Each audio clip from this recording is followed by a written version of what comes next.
Hello, good morning, जोहार, मैं संजय और आप देख रहे हैं न्यूज झारखंड। समय हो चला है झारखंड की खबरों को जानने का, उनसे अपडेट होने का। उससे पहले आप सभी दर्शकों को मेरी ओर से गणतंत्र दिवस की ढेर सारी शुभकामनाएं।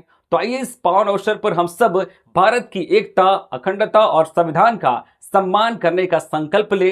स्वतंत्रता सेनानियों के बलिदान को याद करते हुए तिरंगे की शान बनाए रखने और देश की प्रगति में अपना योगदान देने की प्रतिज्ञा करें। तो पुनः आप सभी को फिर से गणतंत्र दिवस की ढेरों सारी शुभकामनाएं। तो समय हो चला है आज की खबरों को जानने का भी। तो शुरुआत करते हैं आज की पहली और महत्वपूर्ण बड़ी खबर से।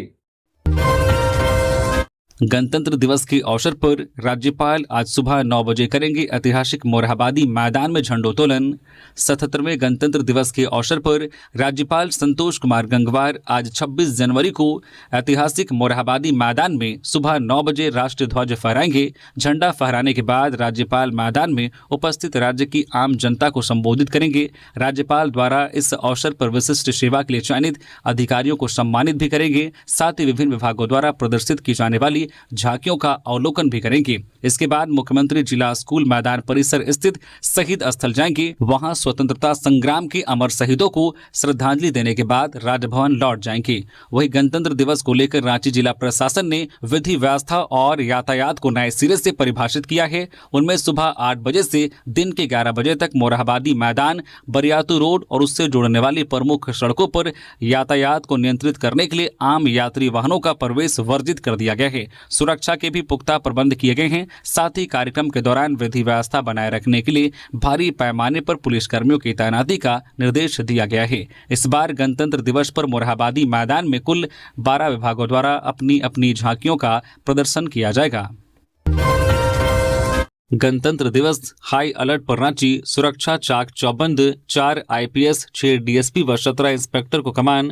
गणतंत्र दिवस को लेकर राजधानी रांची में सुरक्षा व्यवस्था चाक चौबंद कर दी गई है। किसी भी प्रकार की चूक से बचने के लिए शहर के संवेदनशील और चिन्हित स्थानों पर 1500 से अतिरिक्त जवानों की तैनाती की गई है। सभी पीसीआर और पेट्रोलिंग वाहनों को लगातार भ्रमणशील रहने का निर्देश दिया गया है। एसएसपी राकेश रंजन ने शहर के सभी प्रवेश मार्गों को चिन्हित कर वाहनों की कड़ी जांच के आदेश दिए गए हैं। वे स्वयं सुरक्षा व्यवस्था की मॉनिटरिंग कर रहे हैं। मोरहाबादी स्थित गणतंत्र दिवस के मुख्य आयोजन स्थल और आसपास के इलाकों में सुरक्षा के विशेष इंतजाम किए गए हैं। यहां 40 से अधिक स्थानों पर ड्रॉप गेट लगाए गए हैं, जहां जवानों की तैनाती की गई है। किसी भी वाहन को ड्रॉप गेट के आगे जाने की अनुमति नहीं दी जाएगी। मोरहाबादी क्षेत्र में कुल 700 जवान, 4 आईपीएस और 6 डीएसपी और 17 इंस्पेक्टर तैनात किए गए हैं। आज 26 जनवरी को शहर की ट्रैफिक व्यवस्था में व्यापक बदलाव किया गया है। सुबह 6 से रात 10 बजे तक शहर में बड़े वाहनों की एंट्री पूरी तरह से बंद कर दी गई है। दिशोम गुरु शिबू सोरेन को मिला पद्म भूषण। लोक कल्याण के क्षेत्र में काम करने के लिए पुरस्कार से नवाजा गया। राज्यसभा सांसद और झारखंड के पूर्व सीएम शिबू सोरेन को पद्म भूषण पुरस्कार से नवाजा गया है। उन्हें मरणोपरांत यह पुरस्कार दिया गया है। दिशोम गुरु को लोक कल्याण के क्षेत्र में काम करने के लिए इस पुरस्कार के लिए चुना गया है। केंद्रीय गृह मंत्रालय ने रविवार को पद्म भूषण की घोषणा की है। इस लिस्ट में दिशोम गुरु शिबू सोरेन भी शामिल हैं। कोडरमा के चिगलाबर में सरस्वती विसर्जन के दौरान मारपीट, महिलाओं का वीडियो बनाने पर हुआ विवाद, रोकने पर लाठी डंडों से हमला, घरों में तोड़फोड़। कोडरमा थाना क्षेत्र के चिगलाबर गांव में शनिवार रात सरस्वती पूजा प्रतिमा विसर्जन के दौरान अचानक हिंसा भड़क गई। विसर्जन में शामिल महिला और पुरुषों पर गांव के ही कुछ लोगों ने लाठी डंडे और कुदाल से हमला कर दिया। इस हमले में 15 से 20 लोग घायल हो गए। घटना के बाद गाँव में अफरा तफरी का माहौल बन गया। सूचना मिलने पर पुलिस रात में ही मौके पर पहुंची और स्थिति को संभाला। पीड़ितों के अनुसार हरिजन समाज के लोग वर्षों से आपसी सहयोग से सरस्वती पूजा का आयोजन करते आ रहे हैं। प्रतिमा का विसर्जन पूजा स्थल से करीब 100 मीटर की दूरी पर किया जाता है। शनिवार रात भी महिला पुरुष नाचते गाते प्रतिमा विसर्जन के लिए जा रहे थे। इसी दौरान गांव के कुछ युवकों ने महिलाओं का वीडियो बनाना शुरू कर दिया। महिलाओं द्वारा इसका विरोध किए जाने पर पहले कहा सुनी हुई, जो देखते ही देखते हिंसक विवाद में बदल गई। आरोप है कि कुछ देर बाद मुकेश यादव, मुन्ना यादव, अनमोल यादव, सूरज यादव सहित बड़ी संख्या में लोग लाठी डंडे, कुदाल और अन्य घातक हथियार लेकर लेकर मौके पर पहुंचे इन लोगों ने विसर्जन में शामिल लोगों पर हमला कर दिया। हमले में कई लोगों के सिर, हाथ, पैर और शरीर के अन्य हिस्सों में गंभीर चोट आई है। इतना ही नहीं, हमलावरों ने कई घरों में घुसकर गेट, कुर्सी, टेबल सहित अन्य घरेलू सामानों में तोड़ फोड़ कर नुकसान भी पहुंचाया है। घटना की सूचना मिलते ही कोडरमा पुलिस मौके पर पहुंची और सभी घायलों को सदर अस्पताल पहुंचाया, जहां उनका प्राथमिक उपचार किया जा रहा है। रविवार सुबह घायलों और उनके परिजनों ने कोडरमा थाना पहुंचकर आरोपियों के खिलाफ लिखित शिकायत दर्ज कराई है। पुलिस पूरे मामले की जांच कर रही है। झारखंड वासियों को कनकनी से राहत, पर 2 दिन बाद बादलों का रहेगा पहरा। झारखंड के मौसम में एक बार फिर बड़े बदलाव की आहट है। पिछले कुछ दिनों से जारी कनकनी से लोगों को राहत मिली है, लेकिन आने वाले दिनों में आसमान में बादलों का डेरा रहने वाला है। मौसम विभाग के अनुसार देश के पश्चिमी और उत्तरी भागों में सक्रिय नए पश्चिमी विक्षोभ का सीधा असर अब झारखंड के मौसम पर पड़ने वाला है। मौसम विभाग की माने तो आज सोमवार और कल मंगलवार को आसमान साफ रहने की उम्मीद है। हालांकि यह राहत ज्यादा लंबी नहीं होगी। बुधवार से झारखंड के अधिकांश हिस्सों में बादल छाने शुरू हो जाएंगे। बादलों के कारण दिन के अधिकतम तापमान में 1 से 2 डिग्री सेल्सियस तक गिरावट आ सकती है, जिससे दिन में हल्की ठंडक महसूस होने के आसार हैं। बादलों की मौजूदगी के कारण न्यूनतम तापमान 3 से 4 डिग्री सेल्सियस तक बढ़ सकता है, जिससे रात के समय कनकनी काफी कम हो जाएगी। उधर राज्य में 30 जनवरी तक हल्के बादल छाए रह सकते हैं। इसके बाद यानी कि जनवरी के अंत और फरवरी की शुरुआत में तापमान में दोबारा गिरावट दर्ज की जा सकती है। दुमका में कार ने खड़ी हाइवा में पीछे से मारी टक्कर, 1 की मौत, 8 घायल। दुमका जिले के शिकारीपाड़ा थाना क्षेत्र के हरिहरपुर गांव में रविवार रात एक मारुति ओमनी कार ने स्टोन लदे एक हाइवा में पीछे से टक्कर मार दी। इस हादसे में उत्तम मंडल नामक एक व्यक्ति की मौत हो गई, जबकि 8 लोग घायल हो गए। घायलों में 4 की हालत गंभीर बताई जा रही है। कार चालक पश्चिम बंगाल के बीरभूम जिले के रामपुरहाट थाना क्षेत्र के रहने वाले थे और अपने एक रिश्तेदार के लिए विवाह के लिए लड़की देखकर दुमका से वापस घर लौट रहे थे। दरअसल स्टोन लदे इस हाइवा में अचानक कुछ तकनीकी खराबी आ गई थी और वह NH 114A Dumka Rampurhat road पर खड़ा था। इसी बीच दुमका की ओर से पश्चिम बंगाल के रामपुरहाट जा रही ओमनी कार अनियंत्रित होकर उसमें पीछे से जा टकराई। टक्कर इतना जबरदस्त था कि कार के परखच्चे उड़ गए। कार सवार उत्तम मंडल नामक व्यक्ति जाकर हाइवा में फंस गया और उसकी मौके पर ही मौत हो गई। पुलिस को सूचना मिलने पर वह मौके पर पहुंची और घायलों को लाकर शिकारीपाड़ा सामुदायिक स्वास्थ्य केंद्र में भर्ती कराया, जहां चिकित्सकों ने उनकी गंभीर स्थिति को देखते हुए दुमका फूलो झानो मेडिकल कॉलेज अस्पताल भेज दिया। इधर मामले की गंभीरता को देखते हुए थाना प्रभारी अमित कुमार लकड़ा घटनास्थल पर पहुंचे और स्थिति का जायजा लिया। उन्होंने वाहन में फंसे मृतक को निकलवाकर थाना भिजवाया। आज सोमवार को उसका पोस्टमार्टम होगा। सीएम ने ऑक्सफोर्ड विश्वविद्यालय के ऑल सोल्स कॉलेज का किया दौरा, डॉक्टर सर्वपल्ली राधाकृष्णन को दी श्रद्धांजलि। मुख्यमंत्री हेमंत सोरेन ने ऑक्सफोर्ड विश्वविद्यालय के ऑल सोल्स कॉलेज का दौरा किया। इस क्रम में उन्होंने भारत के पूर्व राष्ट्रपति डॉक्टर सर्वपल्ली राधाकृष्णन को श्रद्धांजलि अर्पित कर नमन किया। इस अवसर पर ऑक्सफोर्ड विश्वविद्यालय की मानव विज्ञान प्रोफेसर अल्पा साहा ने झारखंड प्रतिनिधिमंडल का अभिनंदन किया। बैठक के दौरान झारखंड और ऑक्सफोर्ड के बीच शैक्षणिक सहयोग को गहराने की संभावनाओं पर चर्चा हुई। इसमें झारखंड के छात्रों के लिए नए डॉक्टरल स्कॉलरशिप, शोध के अवसर, फैकल्टी एक्सचेंज तथा जलवायु परिवर्तन, सतत विकास, जनजातीय कल्याण और विरासत जैसे क्षेत्रों में संयुक्त शोध पहलों की संभावनाएं शामिल रही, जो राज्य सरकार के प्रयासों को समर्थन दे सकती है। नए शैक्षणिक सत्र की तैयारी तेज, झारखंड के 40 लाख बच्चों तक समय पर किताबें पहुंचाने का लक्ष्य। झारखंड के सरकारी स्कूलों में पढ़ने वाले करीब 40 लाख छात्र छात्राओं के लिए नए शैक्षणिक सत्र की तैयारी तेज कर दी गई है। स्कूली शिक्षा एवं साक्षरता विभाग का लक्ष्य है कि अप्रैल में सत्र शुरू होते ही बच्चों के हाथों में पाठ्य पुस्तक हो, ताकि पढ़ाई पहले ही दिन से सुचारू रूप से शुरू हो सके। इसी दिशा में विभाग ने पाठ्य पुस्तकों की छपाई का काम प्रारंभ कर दिया है। विभागीय योजना के अनुसार मार्च के अंतिम सप्ताह तक सभी किताबें प्रखंड स्तर तक पहुंचा दी जाएगी। इसके बाद स्थानीय स्तर पर स्कूलों में वितरण की प्रक्रिया पूरी की जाएगी। शिक्षा विभाग इस बार समयबद्ध वितरण को लेकर विशेष निगरानी व्यवस्था भी तैयार कर रहा है, जिससे किसी भी स्तर पर देरी न हो। परीक्षा समाप्त होते ही छात्रों से पिछली कक्षा की किताबें अस्थायी रूप से वापस ली जाएंगी। 8वीं, 9वीं और 11वीं की परीक्षाओं के बाद पहली से 7वीं कक्षा की परीक्षाएं होली के बाद संपन्न होंगी। परीक्षा के बाद पुरानी किताबें जमा कराने का उद्देश्य यह है कि यदि किसी कारणवश नई किताबों की आपूर्ति में विलंब होता है तो पढ़ाई बाधित न हो और वैकल्पिक व्यवस्था बनी रहे। गणतंत्र दिवस को लेकर रांची में उत्सव का माहौल, तिरंगे के रंग में रंगी सड़कें और बाजार। गणतंत्र दिवस के अवसर पर राजधानी रांची में देशभक्ति का जश्न पूरे सवा पर है।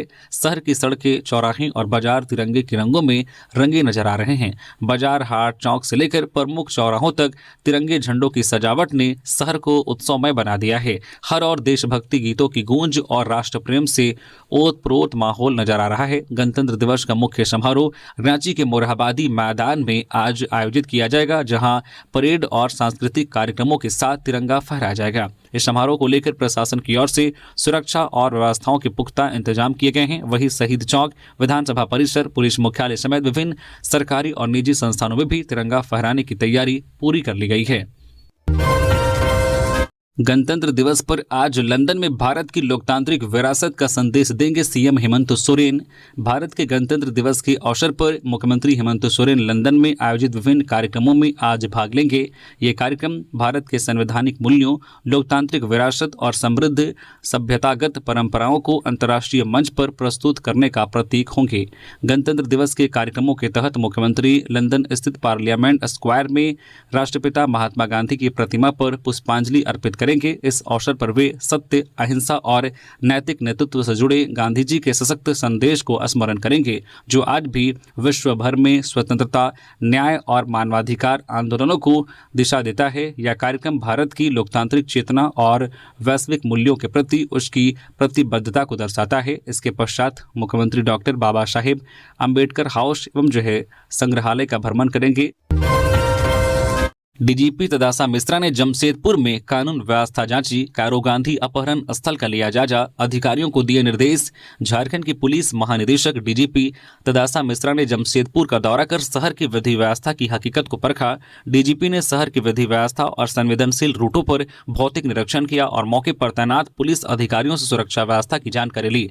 इस दौरान उन्होंने आम लोगों की आवाजाही, ट्रैफिक व्यवस्था और पुलिस गश्ती की स्थिति का भी जायजा लिया। डीजीपी के दौरे को लेकर शहर में सुरक्षा व्यवस्था चाक चौबंद रही।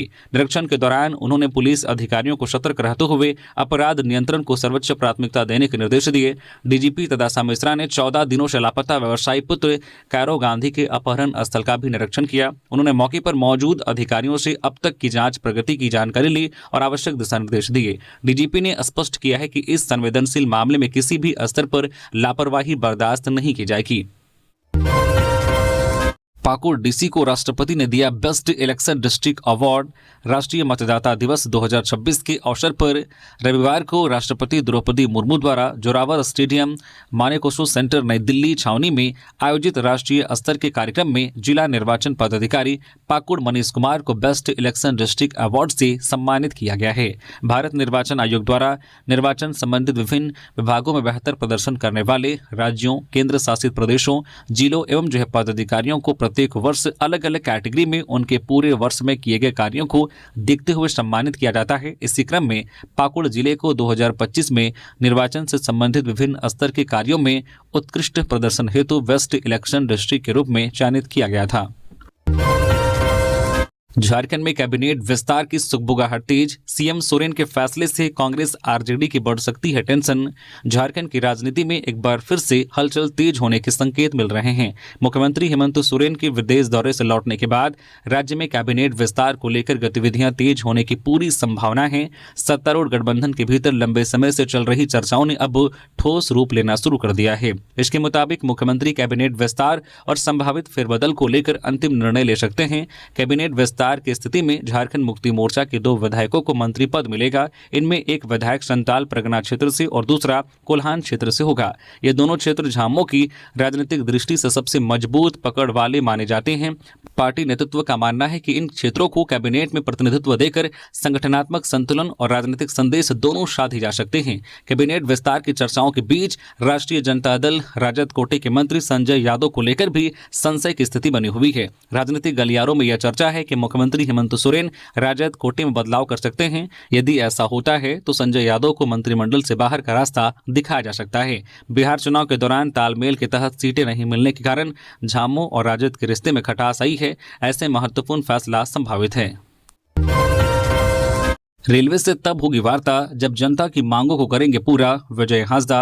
राजमहल लोकसभा क्षेत्र से जेएमएम सांसद ने जनता और व्यापारियों द्वारा शुरू किए गए आंदोलन पर प्रतिक्रिया दी है। यह आंदोलन कोविड-19 महामारी के दौरान बंद की गई लोकल और एक्सप्रेस ट्रेनों को फिर से शुरू करने, पाकुड़ और साहिबगंज से गुजरने वाली कई एक्सप्रेस ट्रेनों के स्टॉपेज की मांग करने को लेकर किया जा रहा है।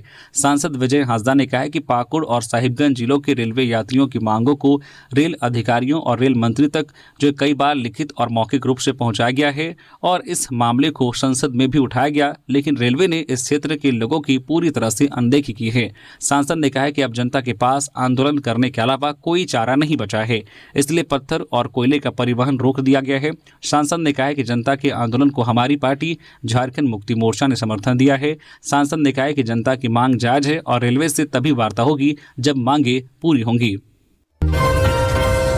पश्चिमी सिंहभूम के आनंदपुर में हाथी ने एक को कुचलकर मार डाला, वन विभाग ने दिया 20,000 रुपए का मुआवजा।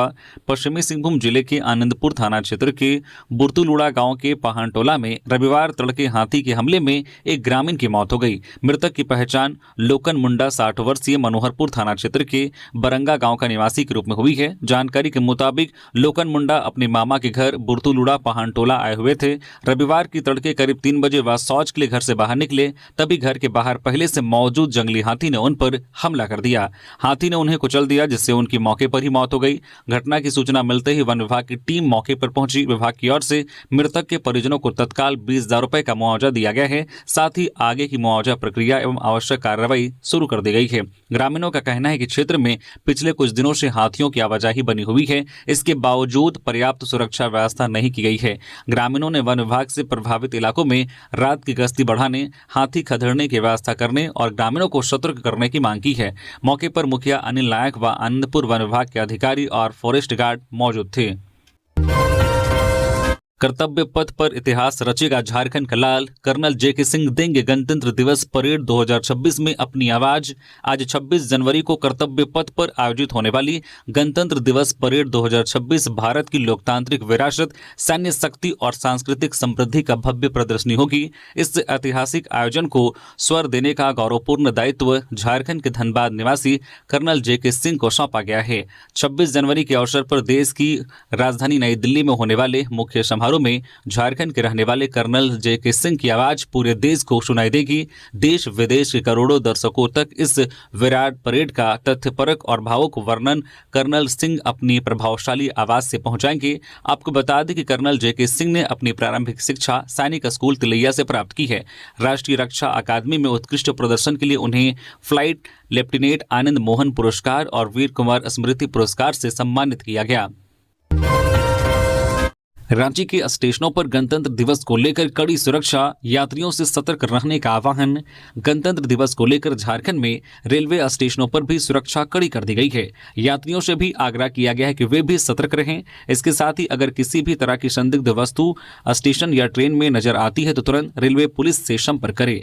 रेलवे सुरक्षा बल आरपीएफ रांची के कमांडेंट पवन कुमार के निर्देशों के अनुसार 26 जनवरी 2026 को गणतंत्र दिवस की पूर्व संध्या पर रांची रेल मंडल के सभी रेलवे स्टेशनों पर सुरक्षा व्यवस्था को चाक चौबंद कर दिया गया है।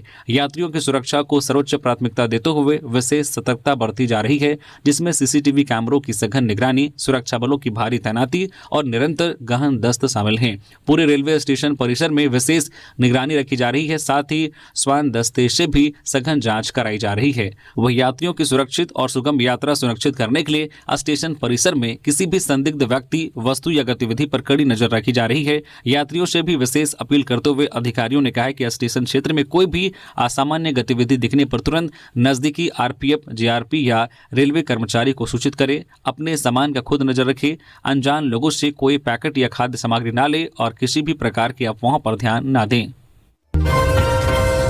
मुक्ति संस्था ने रांची के जुमार नदी तट पर 31 अज्ञात शवों का किया विधि विधान से अंतिम संस्कार।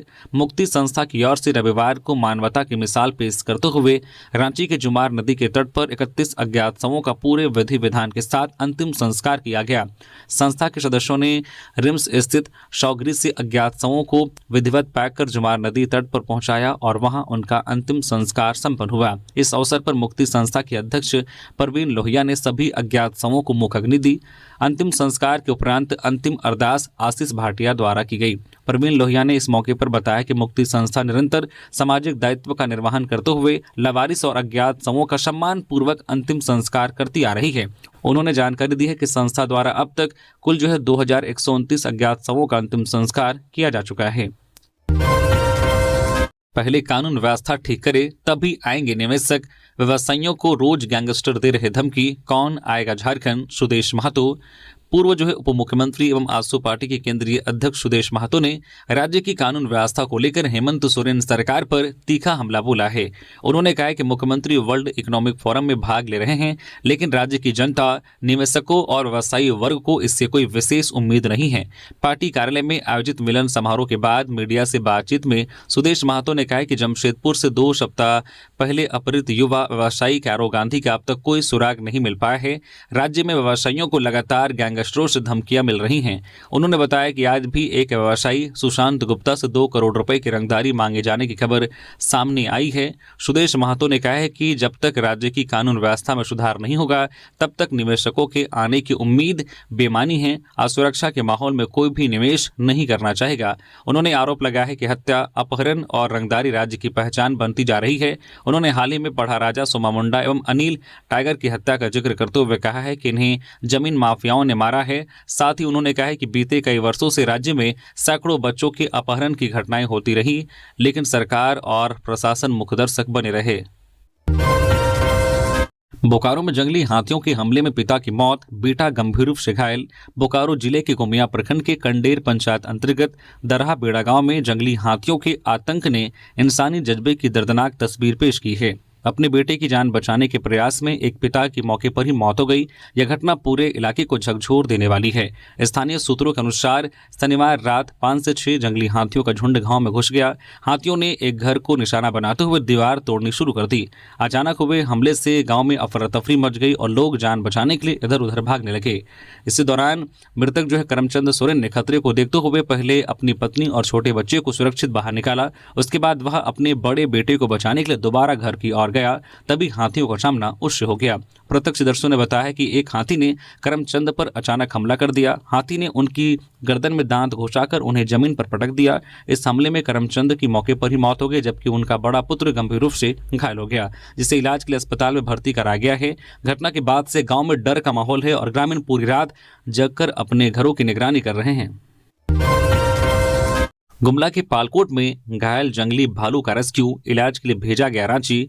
पालकोट वाइल्ड लाइफ सेंचुरी की रेस्क्यू टीम ने रविवार को पालकोट प्रखंड के खिजूर टोली गांव के समीप से एक जंगली भालू को सुरक्षित रेस्क्यू किया है। भालू को प्राथमिक कार्रवाई के बाद इलाज के लिए wild life rescue centre Ranchi भेज दिया गया है। मामले की जानकारी देते हुए प्रभारी वनपाल संदीप कुमार ने बताया कि 2 दिन पूर्व यह जंगली भालू बसिया प्रखंड के निनाई गाँव में एक कुएं में गिर गया था। सूचना मिलने पर वन विभाग की रेस्क्यू टीम ने मौके पर पहुंचकर भालू को कुएं से बाहर निकाला।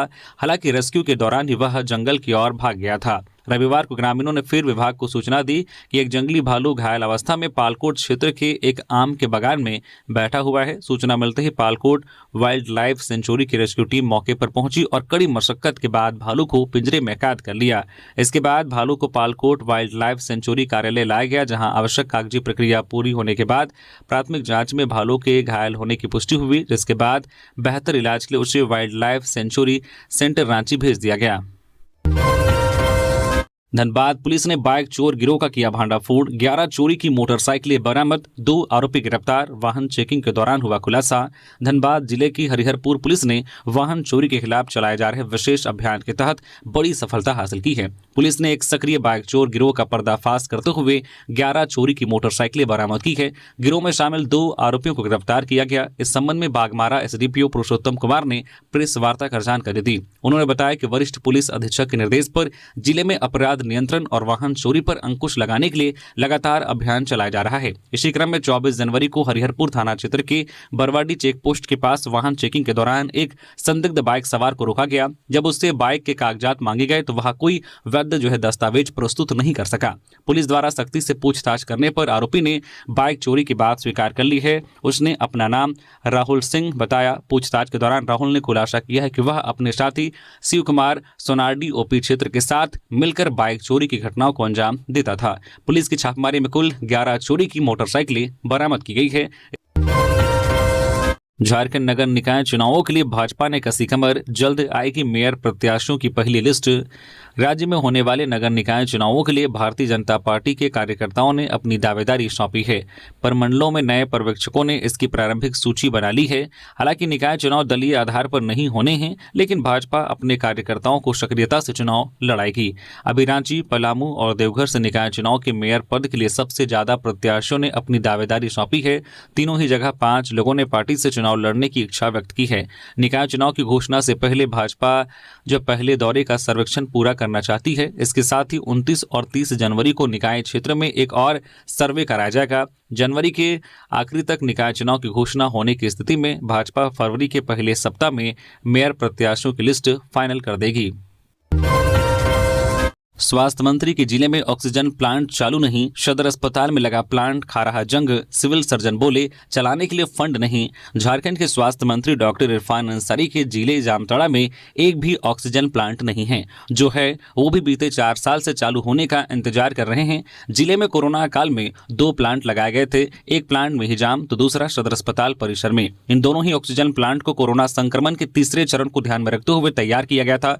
यह चालू होता तो 120 बेड की क्षमता वाले सदर अस्पताल में भर्ती मरीजों को पाइपलाइन के माध्यम से निर्बाध ऑक्सीजन आपूर्ति की जा सकती थी। जब बनाया गया था तब इसे स्वास्थ्य व्यवस्था की बड़ी उपलब्धि माना गया था, लेकिन आज स्थिति यह है कि प्लांट 100 पीस बनकर रह गया है। मरीजों को इसका कोई लाभ नहीं मिल पा रहा है। पाकुड़ में पत्थर की बाद कोयले की ढुलाई भी बंद, एक्सप्रेस ट्रेनों के ठहराव की मांग पर जेएमएम का दबाव। पाकुड़ जिले में रेल यात्री सुविधाओं की मांग को लेकर चल रहा आंदोलन अब और उग्र हो गया है।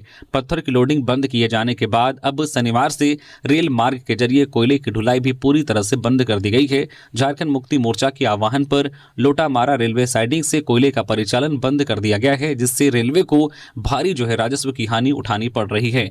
विदित हो कि पचवाड़ा सेंट्रल कोल ब्लॉक और नॉर्थ कोल ब्लॉक से उत्खनित कोयला मुख्य रूप से पंजाब और पश्चिम बंगाल के बिजली संयंत्रों को भेजा जाता है। जेएमएम नेताओं के विरोध प्रदर्शन के कारण शनिवार से इस आपूर्ति श्रृंखला पर ब्रेक लग गया है।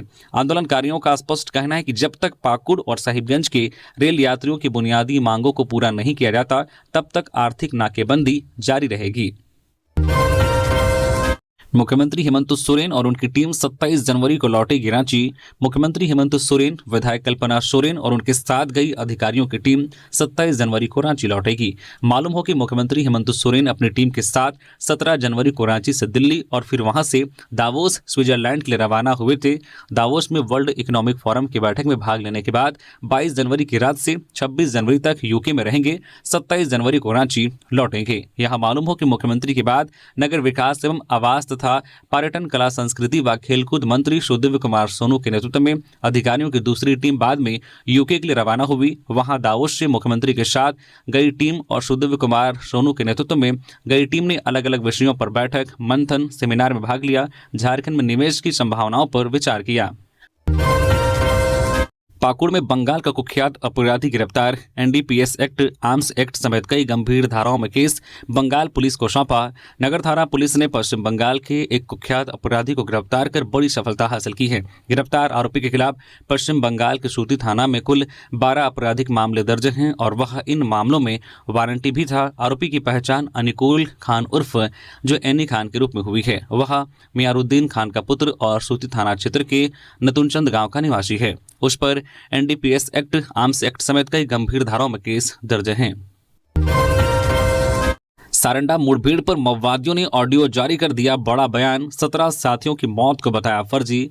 चाईबासा के सारंडा जंगलों में सुरक्षा बलों द्वारा हाल ही में हुई बड़ी कार्रवाई के बाद अब भाकपा माओवादी संगठन ने इस पर अपनी प्रतिक्रिया दी है। संगठन की Bihar Jharkhand special area committee के प्रवक्ता ने एक ऑडियो क्लिप जारी कर इस मुठभेड़ को फर्जी करार दिया है।